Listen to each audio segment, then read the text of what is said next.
अस्सलाम वालेकुम दोस्तों, एक आम सी लड़की जो मॉडल बनना चाहती थी लेकिन बन गई पाकिस्तान की सबसे खतरनाक कोकीन क्वीन।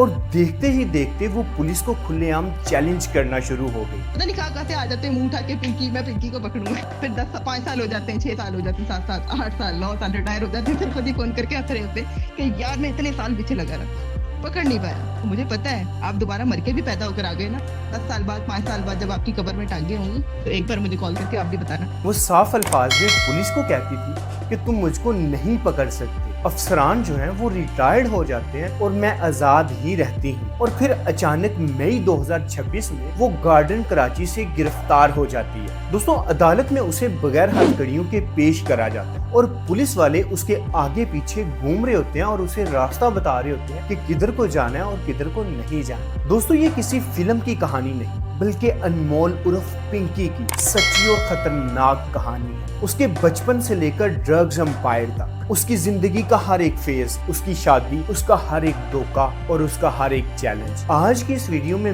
मैं आपको अनमोल उर्फ पिंकी की जिंदगी के हर पहलू को आपके सामने रखूंगा कि किस तरह से उसने मॉडल बनने के ख्वाब से लेकर कोकीन क्वीन का टाइटल अपने नाम करा। दोस्तों, अनमोल उर्फ पिंकी की पैदाइश तकरीबन 1995 में कराची के बलोचपुरा इलाके में हुई और अब वो तकरीबन 31 साल की है। उसका बचपन बहुत आम था लेकिन उसके फैमिली मसाइल बहुत ज्यादा थे। वालिदैन की अलैदगी के बाद हालात बहुत मुश्किल हो गए और सिर्फ 14 और 15 साल की छोटी सी उम्र में उसने अपनी फैमिली को छोड़ दिया और उसने अपना घर छोड़कर आंखों में एक ख्वाब सजाए अपने घर से चला गई। दोस्तों, मॉडल बनने के ख्वाब ने उसकी जिंदगी का रुख बदल दिया। पार्टी सर्कल, हाई सोसाइटी और फैशन की दुनिया में वो यहीं से दाखिल हुई और इन्हीं पार्टियों और हाई सोसाइटी के लोगों से मुलाकातों ने उसे इजी मनी की तरफ खींच लिया। दोस्तों, तकरीबन 13 से 15 साल की उम्र में यानी 2011 और 2013 के आसपास ही उसने ड्रग्स बेचना शुरू कर दी थी। शुरू में वो बहुत छोटे लेवल पर ये काम करती थी और फिर आहिस्ता आहिस्ता ये बिजनेस बढ़ता गया और फिर वो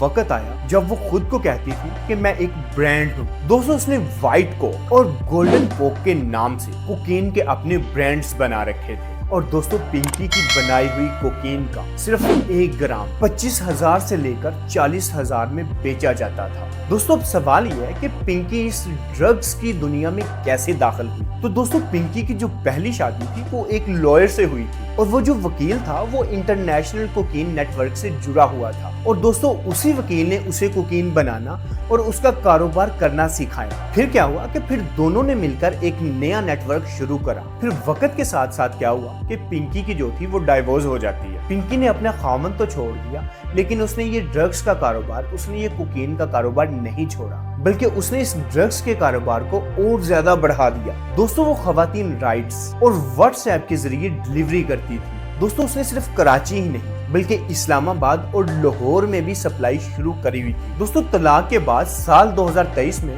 पिंकी ने दूसरी शादी एक डीएसपी लेवल के अफसर से कर ली। उस शादी से पिंकी को क्या फायदा हुआ कि उसका जो तहफ़्फ़ुज़ था वो और ज्यादा स्ट्रॉन्ग हो गया क्योंकि पुलिस के साथ जो उसके कनेक्शन थे वो और ज्यादा मजबूत हो गए थे। दोस्तों, वो 10 से ज्यादा मुकदमात में मतलूब थी। फिंगरप्रिंट्स वो तजाब से खत्म कर चुकी थी लेकिन उसका नेटवर्क तलीमी अदारों और दूर दराज के इलाकों तक फैला हुआ था। वो एक ऑडियो लीक्स में पुलिस को ताने देती है और कहती है कि तुम सालों से पकड़ने की मुझे कोशिश कर रहे हो, अफसरान रिटायर्ड हो जाते हैं फिर भी नहीं पकड़ सकते और अगर तुम पिंकी जैसा सोचो तो एक बहुत बड़ा ब्रांड बन जाओ। दोस्तों, आखिरकार मई 2026 में गार्डन एरिया कराची से इंटेलिजेंस ऑपरेशन में गिरफ्तार हो गई थी। 1 किलो से जायद कोकीन, केमिकल्स, पिस्तौल और गोलियां उससे बरामद कर ली जाती हैं। और फिर क्या होता है कि उसे बगैर हथकड़ियों के अदालत में पेश किया जाता है जिस पर कई पुलिस अफसरान को मुअत्तल कर दिया जाता है और अब वो मुतअद्दिद केसेस में जेल में है और उस पर तफ्तीश जो है वो जारी है। दोस्तों, अनमोल उर्फ पिंकी की ये जो कहानी है ये ग्रीड और एम्बिशियस सिस्टम की कहानी मालूम होती है। एक लड़की जो घर से मॉडल बनने का ख्वाब लेकर निकली थी और वो आखिर पर एक कामयाब कोकीन क्वीन बन जाती है। दोस्तों, क्या ये सिर्फ एक औरत की कहानी है या इसके पीछे एक बहुत बड़ा नेटवर्क काम कर रहा है? आप क्या सोचते हैं कि पिंकी को कितनी सजा मिलनी चाहिए? पुलिस के पिंकी के साथ कनेक्शंस कितने गहरे थे? ये कमेंट کمنٹ میں لازمی بتائیں۔ اگر آپ کو یہ ویڈیو انفارمیٹیو لگی تو ویڈیو کو لائک کریں، چینل کو سبسکرائب کریں، کیونکہ جو اگلا ویڈیو ہوگا وہ پنکی کے آڈیو لیکس کا مکمل تجزیہ ہوگا۔ اسی کے ساتھ مجھے دے اجازت اور اپنا بہت سارا خیال رکھیے۔ ملتے ہیں اگلی ویڈیو کے ساتھ۔ اللہ حافظ۔